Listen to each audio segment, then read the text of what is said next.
Perhaps the most dangerous art is the art of manipulation. It allows you to pretend you have no power when you do. Christopher Paolini. Human relationships are a complex and mysterious realm of our lives. They can be a source of joy, inspiration, support, and at times, disappointment, sorrow, and deceit. Speaking of deceit, it's a mysterious game where actors bring characters to life with the drama built on masquerade and the concealment of true intentions. It's an art of secrecy that unveils the hidden quirks of human nature before us.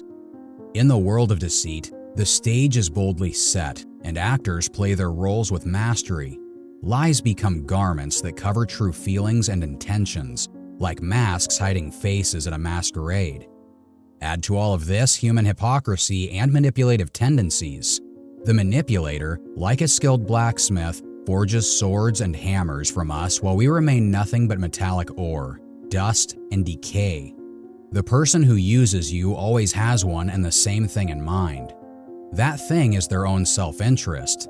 In this world, there exists a type of relationship where one side wins while the other side only loses.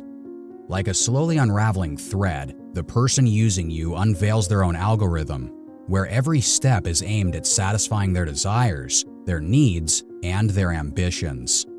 One's self-interest is nothing but selfishness. The person who uses you often conceals their selfishness behind a veil of friendliness, compassion, or apparent interests in you.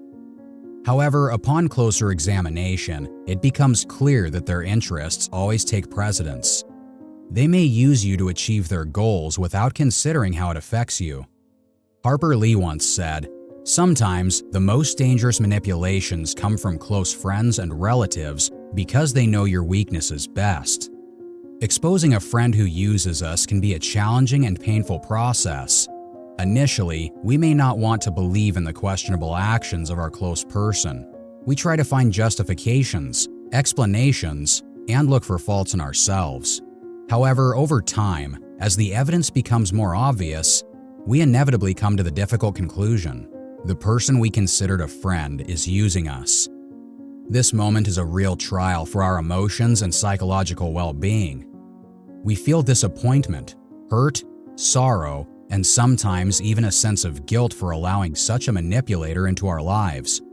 We start asking ourselves questions. Why did this happen? Where did we go wrong? How could we not notice the betrayal?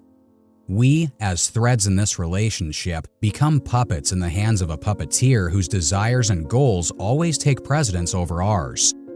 There is no room for mutual assistance in this connection, only an endless thirst for gain and consumption. It's like a game where one side keeps rolling the dice, hoping for a win, while the other just watches the dice fall and has no role in the process. Yet, despite all the disappointments and bitterness, we must remember that we have the power to change this life script. We can break this thread, interrupt this cycle of exploitation, and give our attention and energy to people who truly value us and our feelings. We can become masters of our own destiny, creating relationships where kindness and mutual support are the norm, not the exception. Therefore, even if someone manipulates us, we always have a chance to expose them with just one detail. This serves as a reminder that the truth always exists and can be uncovered if we persistently seek it. It is important to carefully choose the people with whom we interact and cultivate those relationships. Do not be afraid to doubt and ask questions, because that is how we can find the detail that will shatter the masks of manipulation and lead us to the truth. In summary, in the words of the great Confucius, who laid the fundamental principle of human morality, here is what he said: "Treat others as you would like to be treated."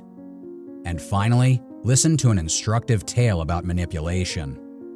Once upon a time in a small village, there lived two neighbors, Juan and Pedro. Juan was an honest and hardworking man, while Pedro was known for his cunning and manipulation. One summer, a drought hit the village, and both neighbors faced a water shortage problem. Juan, as usual, would go to his well, draw water, and tend to his plants. Pedro, on the other hand, came up with a clever plan. He began going around the village, telling everyone that he had a way to bring rain. Pedro staged a little show where he predicted rain and claimed that he could bring moisture only to those who paid him a substantial sum of money. Many villagers, fearful of the drought, gave Pedro everything they had in the hope of salvation. Juan observed all of this from a distance, but decided to take a different approach. He invited his neighbors to his home and proposed that they join forces. They decided to dig a deep well and develop an irrigation system for their friends.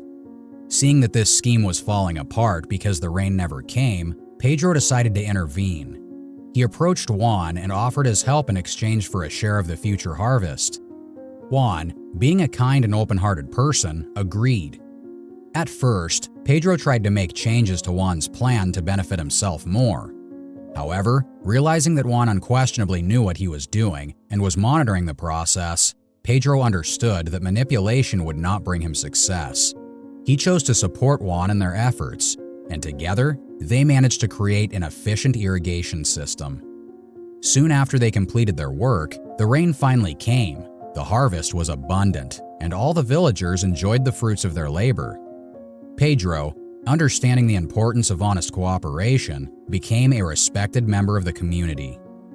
This story teaches us that manipulation and deceit may bring temporary gains, but in the end, honesty, cooperation, and hard work always prevail.